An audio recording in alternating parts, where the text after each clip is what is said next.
Mention the word pyramid, and the human mind immediately maps out the plateau of Giza. We are conditioned to look at Cairo. But our geography books lie to us. Egypt is not the pyramid capital of the world. Not even close. Egypt holds roughly 138 pyramids. Go south, cross the contested border into the scorched deserts of Sudan, and the landscape changes. Here, sticking out of the shifting orange sands of Meroë, are over 250 pyramids. More than double the entire output of the Egyptian Old Kingdom.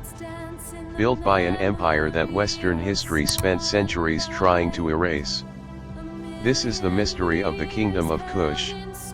And to understand why they built them, we have to look at how a single river bend created a geopolitical superpower. Geography is destiny. The Nile River does not belong to Egypt, it flows from the heart of Africa upward. In antiquity, northern Egypt was flat, fertile, and easily accessible to Mediterranean invaders. But southern Egypt and northern Sudan were guarded by the cataracts, 6 shallow, rock-strewn stretches of water where rapids make navigation by boat nearly impossible. Sudan sat perfectly above the 4th and 6th cataracts. This was a natural fortress. This geographic shield allowed the Kingdom of Kush to grow incredibly wealthy. They controlled the ultimate trade bottleneck. If Rome, Greece, or Egypt wanted African gold, ebony, ivory, or iron, they had to pay the Kushite toll. Gold flowed into their treasuries, and with unlimited wealth came the ultimate expression of imperial pride, monumental architecture. But they didn't just trade with Egypt. They watched them. They studied their gods, their military tactics, and their tombs. And when Egypt grew weak and fractured during the Third Intermediate Period, the kings of Kush didn't hide behind their river rapids anymore. They marched north. In 747 BCE, King Pi of Kush led a massive military armada down the Nile. He didn't come to destroy Egypt, he came to save it from its own civil war. He conquered the delta, crowned himself pharaoh, and established the 25th dynasty. For nearly a century, the entire Nile Valley from Khartoum to the Mediterranean Sea was ruled by Black Pharaohs from Sudan. When these Sudanese pharaohs ruled Egypt, they revived the ancient traditions. Egypt had stopped building pyramids for nearly 1,000 years, preferring hidden valley tombs. The Kushites looked at the ancient structures of Giza and saw an eternal symbol of divine power. When the Assyrians eventually forced the Kushites back south to their capital of Meroë, the Kushites took the pyramid blueprint with them. And they went into absolute overdrive. But look closely at the ruins of Meroë.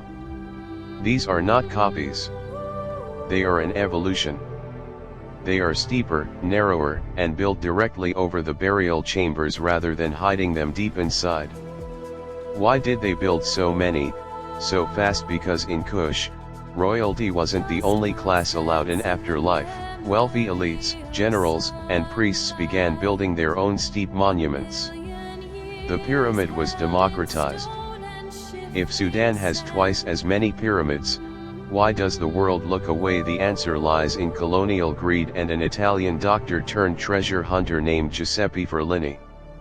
In 1834, Ferlini arrived at the pristine, untouched pyramid fields of Meroë.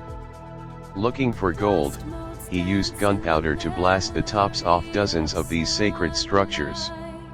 He found the treasure of Queen Amenishukatu, but in doing so, he decapitated Sudan's architectural history. When Ferlini tried to sell the gold to European museums, they refused to buy it. They claimed that such exquisite, highly advanced gold craftsmanship could never have come from Black Africa. The museums insisted it must be fake, or built by displaced Greeks. Racism and academic erasure ensured that Sudan's pyramids remained in the shadow of Giza. Today, the sands are shifting again. Modern archaeology is finally recognizing that the pyramids of Sudan are not a minor spin-off of Egyptian glory. They are the remnants of a highly sophisticated, fiercely independent empire that outbuilt, outlasted, and once ruled the masters of the Nile. Egypt has the scale, but Sudan holds the numbers. The history of Africa is far deeper than the borders we drew on its maps.